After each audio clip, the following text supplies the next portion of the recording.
Let's do it. Yes.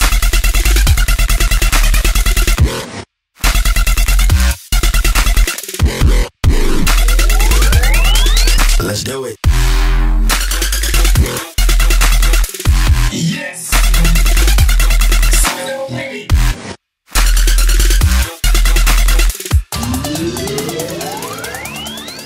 So I'm lucky enough to be sitting here on the couch with the one and only FuntCase.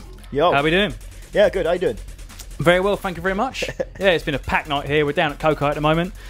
You're yet to play. Yes. You looking forward to it? Yeah, of course. I love this place. We've played it many times before. We've done maybe 2 or 3 more shows here. Sick every time. We haven't left, so yeah. Nice. That's a testament to the club, I suppose. You're here for the stint. Obviously, I mean, you're here way before you set. Is that a normal thing for you? Try and. Well, the whole of Circus Records is a family, so we all like to liaise beforehand and have a laugh and say hi, because we don't get to see each other that much now. We're all so busy, so we all put the effort in to come down early and have a laugh, and then yeah, have a good night. Are you kind of the guy that maybe stays around after your set for a little bit? Or you kind of you're knackered, then you're done. Unless you go. I'm pretty much like, oh, I'm leaving. Yeah. Just sweating. I gotta go out. Cab, hotel, like just sleep. Straight. Yeah. Well, I'm driving home tonight, so no hotel. Oh, okay. London bound. Bournemouth. Oh, 2.5 hours probably from here. Maybe 3 hours. Yeah. Not nice area to be in though. It's the one for the summer. Yeah. But I don't suppose you see much travel this summer, have you? No. saw none of it. I was in America most of the summer, so yeah. What's that been like? It's been amazing. Yeah, the weather's been much better than it has been here, obviously, because it was storming when I was over there. But yeah, it's been sick. Yeah, much better than the British summer by far. Yeah, I'd most definitely say so. What's your favourite sort of US thing that stands out in your brain? Electric Jay-Z Carnival in Vegas. Actually, I've played so many festivals in America, so many big ones, and so many like ones where they put so much effort into it and like ridiculous amounts of decoration and stuff. But Vegas is so.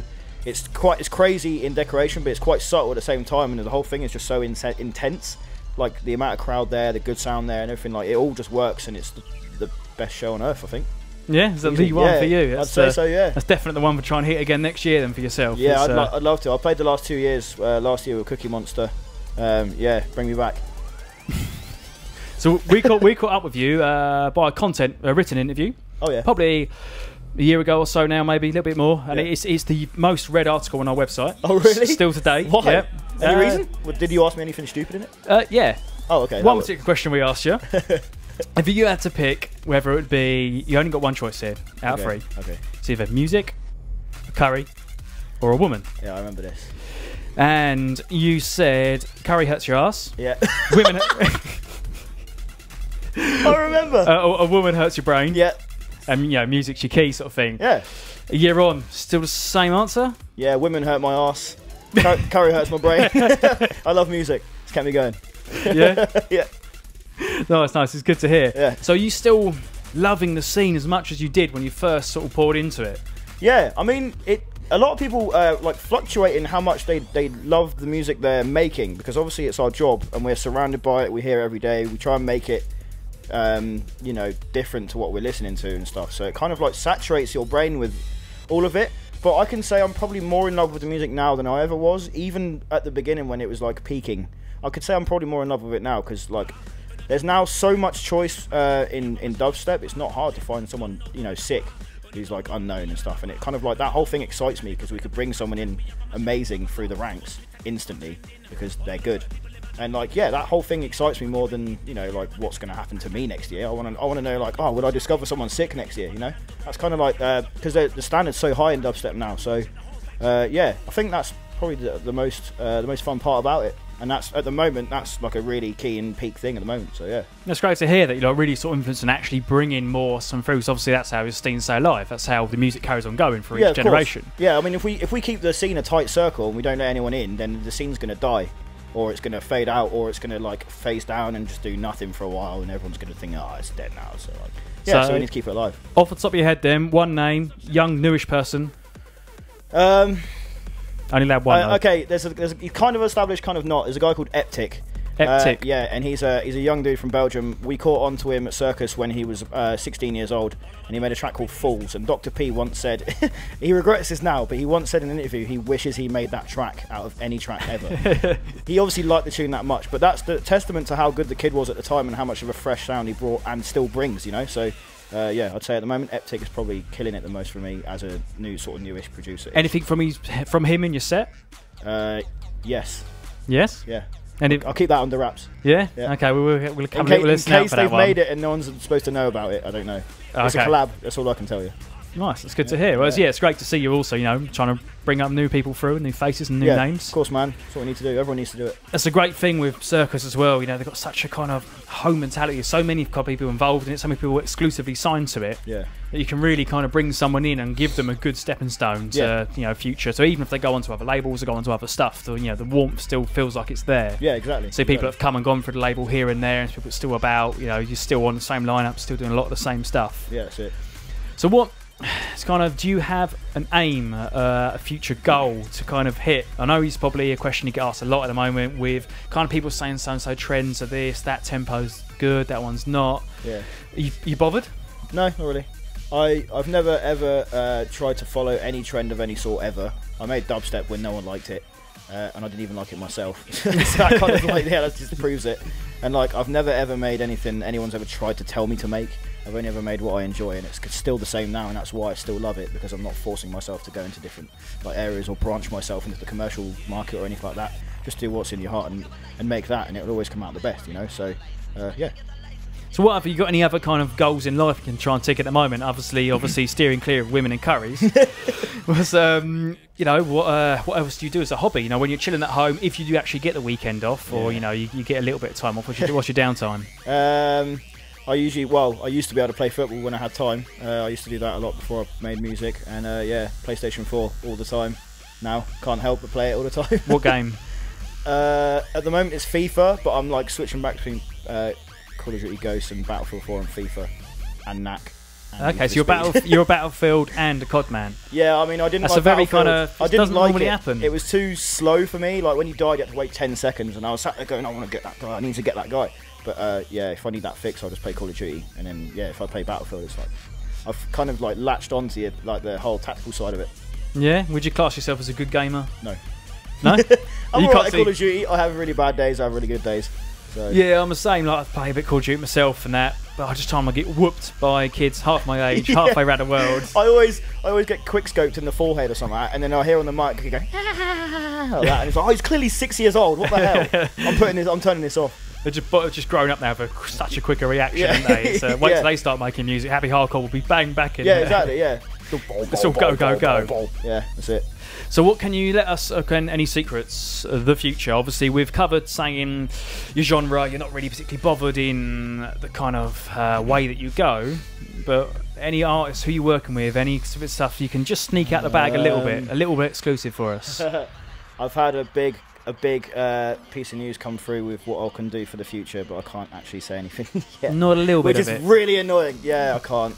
I'll get my throat cut by Circus, unfortunately. Trying to think really. I'm just making loads of new stuff. I'm making a lot of D&B at the moment. Yeah. And I've got a possibly 2 to 4 track D&B release coming out next month. Okay. Which is going to be the first D&B thing I've put out exclusively D&B. It's no dubstep in it. So you've been making D&B yourself over the last few years, just not actually kind of put it out into the world. Yeah. Before FuntCase, I was making drum and bass under the name DJ Dose. And I was making loads of jump up. It was rubbish, I admit it. I'm not even going to say I was any good at it. But, you know, everyone starts somewhere, and I was doing that for 7 years, and then, yeah, the whole FuntCase thing came as kind of like an accident, actually. I didn't aim for it, it just happened, and people took to it, so I naturally progressed into that, because it was something that grew instantly without me doing any work, you know? I gave a track to Chrissy Chris, and it went boom, and then I wasn't making any more tracks, but I was getting bookings from one track being on the radio. So, I mean, my natural progression was to go, oh, this works, I should probably do that, I want to do music in life. And so, yeah, that followed on from that, and then but drum and bass has always been in my heart. So you say that's kind of your roots from where you're at, so you're saying the early jump up scene was kind of... Yeah, that's where it all brought me through. I've got a lot of names to mention in that, like Sensor and J-Line, they're all early dudes who brought me in. They saw a talent, but I wasn't that good at production at the time, so they sort of tried to harness me into a talent, and eventually I turned into doing dubstep. So yeah, but yeah, no, drum and bass is always in my heart, and I'm always going to stick to making it. And yeah, that's kind of like why I've been making it recently. It's a nice break from dubstep, you know? Yeah, yeah. When you make too much of it, you end up either making the same stuff or making weird stuff that you'd never release, and that's kind of a waste of time if you're trying to make, you know, keep your career bouncing with the hype stuff. You know? Do you find yourself as a mobile studio man, or do you only really make what you're at when you're sort of at home, or? I don't know. Yeah, I can make tracks anywhere. Like when I'm on tour on my laptop, it's not the same, but you still manage to make ideas and then bring them to the studio and get them done. Okay, so you're just not jotting down, you know, a quick idea. You've got a quick thing you hear with something, maybe someone's set or something particular you like in a particular idea or style. Yeah, pretty much. Is there any other DJ you look forward to seeing? Obviously, your family, the whole circus crew. Yeah, of course. But anyone else particularly, you know, you see them on lineup and you go, yes, you know, I'm going to make it. I want to, you know, you chat to your manager going, when's my set time? Is it near so and so? Can it be done? Yeah, I mean, at the moment there's so many drum and bass artists who are amazing DJs to watch, like Andy C, you know, and people like Sigma and Tantrum Desire and stuff. And they're people that excite me because I'm not in the drum and bass scene, so I get to watch a drum and bass set and hear so many dubs I've never even heard in my life. So that excites me more than dubstep, as you know, as like a genre. But yeah, probably those off the top of my head. To be honest. Yeah. Andy C, Friction, of course. Yes, yeah, of Friction course. Beasts. Yeah, there's Absolute massive beasts. names in the drum and bass scene you mentioned exactly, there. It's yeah. But yeah. they're the ones who do it for me, and obviously they're DJs. They're producers, obviously, but they are DJs, so they craft the most clever sets to get you the most hype. So yeah. Yeah, so Andy C, I guess, you know, from you growing up, he's the guy to aspire to be, isn't he? Of course, from man. that age. Of course. Yeah. Well, you can't. How many times has he won Best DJ in a row? Just it's a testament to his skill. Yep. Basically. And of course, we gave him a Ambassador Bass award. Oh really? Yeah. Oh sick. Yeah, this is my Bass Music Award. Same Deserves as Circus winning their award as well, Best Contribution. Yeah, sure. Yes, yes. It's been an exciting time, and it's this great time for this, you know, the bass music scene as a whole. It's for really sure. exploding. It's leading you guys to travel overseas and yeah. I mean, see what you want to do. I can't complain, man. I'm living the dream. I'm never going to complain about it. Yeah. So yeah. So what's obviously with the modern day market, the bass music as a kind of genre is just so open. And it's going into TVs, adverts, gaming. I suppose your next tick is kind of that game soundtrack, isn't it? Where you're playing your own, you're playing a game and you hear your track on it. Is that? Yeah, there was rumours I was hearing from my management that one of my tracks was going to get on FIFA, but it didn't happen, which is kind of gutting. But yeah, I'm hoping one day one of them might snap it up. Yeah, FIFA always pull out the bag on a good soundtrack. Or Gran Turismo, you car man, or? Oh yeah, for sure, yeah. Gran Turismo, yeah, don't get me started. I will talk about that for hours. Yeah. All right, well, we'll let you crack back on with your musical life. We talked enough about games and curries and women and headaches. And that's it, man. That's my life in general, to be honest. So yeah. Nice, sounds pretty good.